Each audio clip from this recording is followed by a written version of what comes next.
Exodus chapter 13. Ang pagdedicate sa mga panganay. Sinabi ni Lord kay Moses, "I-dedicate mo sa akin ang lahat ng panganay na lalaki dahil sa akin ang bawat panganay na lalaki sa Israel, maging tao man o hayop." Piyesta ng Unleavened Bread. Sinabi ni Moses sa mga Israelites, "Tandaan niyo ang araw na ito na lumabas kayo mula sa Egypt, kung saan kayo inalipin, dahil pinalaya kayo ni Lord gamit ang dakila niyang kapangyarihan. Huwag kayong kakain ng tinapay na may pampaalsa. Sa araw na ito ng buwan ng Abib, aalis kayo ng Egypt. Pag dinala kayo ni Lord sa mayaman at masaganang lupain ng mga Canaanites, Hittites, Amorites, Hivites at Jebusites na pinangako niyang ibibigay sa mga ancestors niyo, isa-celebrate nyo ang piyestang ito sa buwang ito taon-taon. 7 days kayong kakain ng tinapay na walang pampalsa, at sa ika-7 araw, magsa-celebrate kayo para i-honor si Lord. Tinapay na walang pampalsa ang kakainin nyo sa loob ng 7 araw, at huwag magkakaroon ng kahit anong pampalsa o tinapay na may pampalsa sa buong lupain nyo. Sa araw na yon, i-explain niyo sa mga anak niyo na kaya niyo ginagawa ang mga ito ay dahil sa ginawa ni Lord sa inyo nang ilabas na kayo sa Egypt. Ang celebration na ito ay magiging reminder na parang isang tali sa kamay o sa noo niyo para patuloy niyong aralin at i-recite ang law ni Lord, kasi siya ang naglabas sa inyo mula sa Egypt gamit ang dakilang kapangyarihan niya. Kaya isa-celebrate nyo ang piyestang ito sa nakaset na araw taon-taon. Mga panganay na lalaki. Pag dinala kayo ni Lord sa lupain ng mga Canaanites na prinamis niya sa inyo at sa mga ancestors nyo, at pag binigay niya ito sa inyo, i-dedicate nyo kay Lord ang bawat panganay na lalaki. Kanya rin ang lahat ng unang panganak na alagang lalaking hayop. Tutubusin niyo ng tupa ang lahat ng panganay na lalaking donkey. Kung ayaw niyong tubusin ang donkey, baliin niyo ang leg nito. Tutubusin niyo rin ang lahat ng mga panganay niyong anak na lalaki. Sa future, pag tinanong kayo ng mga anak niyo kung bakit niyo ginagawa ang mga ito, sabihin niyo, gamit ang dakilang power ni Lord, nilabas niya kami mula sa Egypt kung saan kami inalipin. Nung nagmatigas ang hari ng Egypt at ayaw niya kaming paalisin, pinatay ni Lord ang bawat panganay na lalaki sa Egypt, maging tao man o hayop. Ito ang dahilan kung bakit ino-offer natin ang mga panganay na lalaki kay Lord. Pero tinutubos natin ang mga panganay na anak. Magiging reminder ito na parang bracelet sa kamay o panali sa noo. Sign ito ng dakilang power ni Lord nung nilabas niya kami mula sa Egypt. Ang haliging ulap at apoy. Nung pumayag ang hari ng Egypt na umalis ang mga Israelites, hindi sila pinadaan ng Diyos sa baybayin ng Philistia, kahit na shortcut yun. Ayaw kasi ng Diyos na magbago ang isip ng mga tao at bumalik sa Egypt pag nakita nila ang kailangan nilang makipaggera. Instead, pinadaan ng Diyos ang mga Israelites sa desert na papuntang Red Sea. Umalis ang mga Israelites mula sa Egypt na ready nang makipaggera. Dinala ni Moses ang mga buto ni Joseph gaya ng habilin niya sa mga Israelites.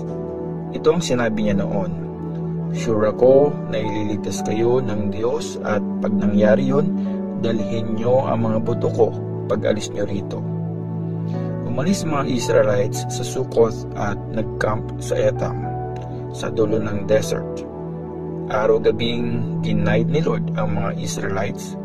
Sa haliging ulap pag-araw para ilid sila sa paglalakbay, at sa haliging apoy naman paggabi para bigyan sila ng liwanag. Laging nasa unahan nila ang haliging ulap pag-araw at ang haliging apoy naman paggabi. Exodus chapter 14. Ang pagtawid sa Red Sea. Sinabi ni Lord kay Moses, Sabihin mo sa mga Israelites na bumalik at mag-camp sa harap ng Pi-hahiroth sa pagitan ng Migdol at ng Red Sea, paharap sa Baal-Zebon. Dahil dito, iisipin ng hari na naliligaw ang mga Israelites sa desert at di na sila makalabas doon. Gagawin kong matigas ang ulo niya at hahabulin niya kayo. Pero ipapakita ko sa hari at sa buong army niya ang kapangyarihan ko. Dahil dito, malalaman ng mga Egyptians na ako si Lord. Kaya ginawa ito ng mga Israelites. Nung nalaman ng hari ng Egypt na nakatakas na ang mga Israelites, nagbago ang isip niya at ng mga servants niya. Sinabi nila, "Anong ginawa natin? Bakit natin hinayaang makaalis ang mga Israelites?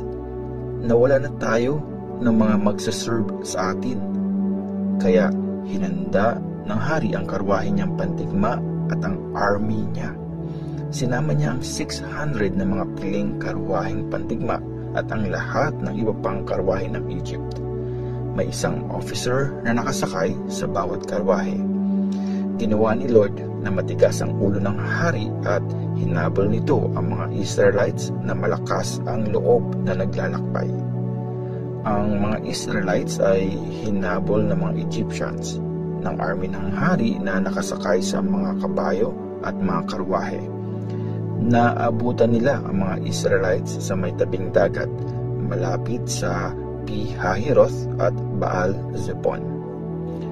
Sobrang natakot ang mga Israelites nang makita nilang paparating ang hari ng Egypt at ang army nito. Dahil dito, nagpray at humingi sila ng tulong kay Lord. Sinabi nila kay Moses, "Wala bang mga libingan sa Egypt kaya dinala mo kami dito sa desert para mamatay? Tingnan mo kung ano ang nangyari nang nilabas mo kami sa Egypt. Diba sinabi na namin sa iyo dati na hayaan mo na kaming maging mga alipin ng mga Egyptians? Mas mabuti pang maging mga alipin kami doon sa Egypt kaysa mamatay dito sa desert." Sumagot si Moses, "Huwag kayong matakot. Tatagan niyo ang loob niyo. Makikita niyo kung ano ang gagawin ni Lord para iligtas kayo ngayon. Never niyo nang makikita ang mga Egyptians na yan. Ipaglalaban kayo ni Lord. Kumalma lang kayo." Ang pagtawid sa Red Sea. Sinabi ni Lord kay Moses, "Bakit ka humihingi ng tulong sa akin? Sabihin mo sa mga Israelites na umabante na. Itaas mo ang tungkod mo at itapat sa ibabaw ng dagat. Mahati ang tubig at makakalakad ang mga Israelites sa tuyong lupa pagtawid nila sa dagat. Gagawin kong matigas ang ulo ng mga Egyptians kaya hahabulin nila kayo. Pero ipapakita ko ang kapangyarihan ko sa hari at sa buong army niya, mga karwahe at mga sundalong nakasakay sa mga kabayo at mga karwahe. Pag natalo ko sila, makikilala ng mga Egyptians na ako si Lord." Lumipat sa likuran ng mga Israelites ang angel ng Diyos na naglilid sa kanila. Lumipat din sa likuran ang haliging ulap at pumagitna ito sa mga Egyptians at sa mga Israelites. Dahil sa ulap, naging madilim ang lugar para sa mga Egyptians pero naging maliwanag naman para sa mga Israelites. Buong gabing hindi makalapit ang mga Egyptians sa mga Israelites. Tapos, tinapat ni Moses ang tungkod niya sa ibabaw ng dagat. Pinaihip ni Lord ang malakas na hangin magdamag mula sa silangan at nahati ang tubig sa dagat. Naging tuyong lupa ang dagat. Tumawid ang mga Israelites sa tuyong lupa sa gitna ng dagat sa pagitan ng tubig na parang pader. Hinabol sila ng mga Egyptians at sinundan sila sa gitna ng dagat ng buong army ng hari, ng mga karwahe niya at mga kawal na nakasakay sa kabayo.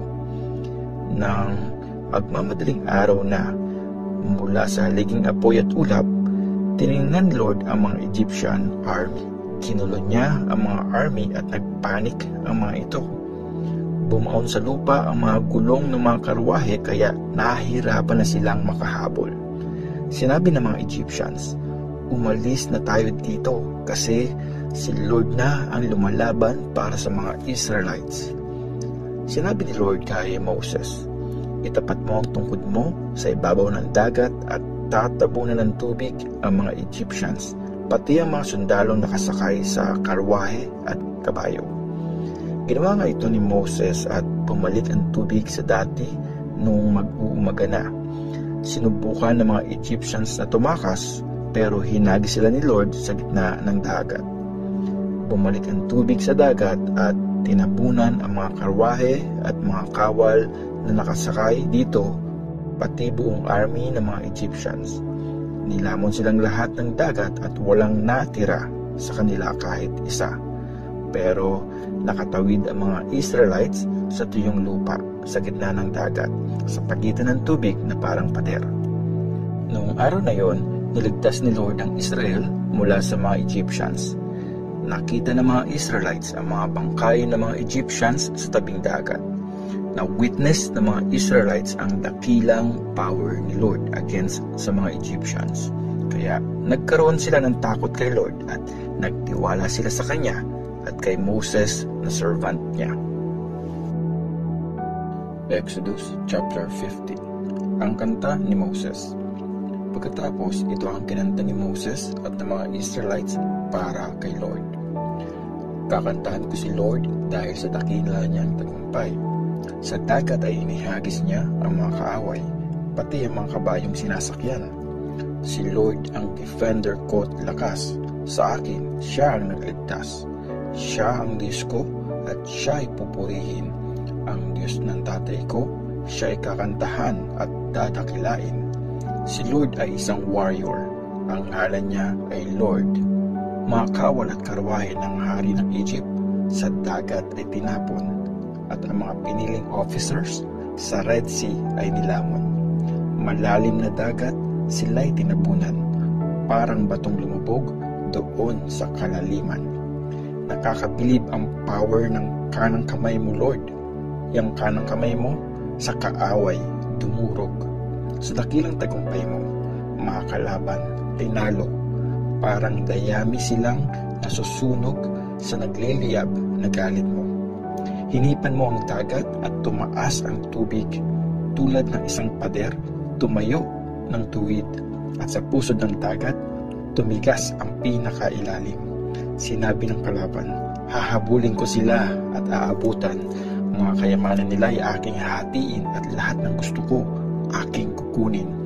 Espada ko'y pupunutin at sila'y wawasakin. Pero isang hinga mo lang, Lord, ang mga Egyptians ay nalunod sa nakakasindak na tubig, parang tingga silang lumubog. O Lord, sinong Diyos ang iyong katulad? Sino ang kagaya mong may dakilang kabanalan? Gaya mo, sinong may kayang gumawa ng mga himala at nakakabilib na bagay? Nang iunat mo ang iyong kanang kamay, nilamon ng lupa ang mga kaaway. Sa wagas na pag-ibig, ginaid ang tinubos mong bayan.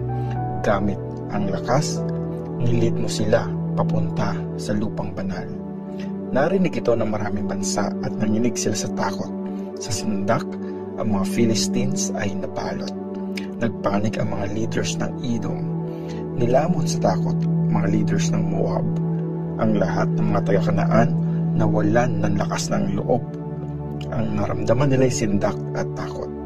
Ang lakas mo, O Lord, ay kanilang nakita. At sa takot, parang bato silang hindi makagalaw. Hanggang ang iyong bayan ay makadaan. Hanggang makalaya ang tinubos mong bayan. Dadalhin at papatirahin mo sila sa iyong bundok, sa pinili mong lugar, O Lord, para maging bahay mo.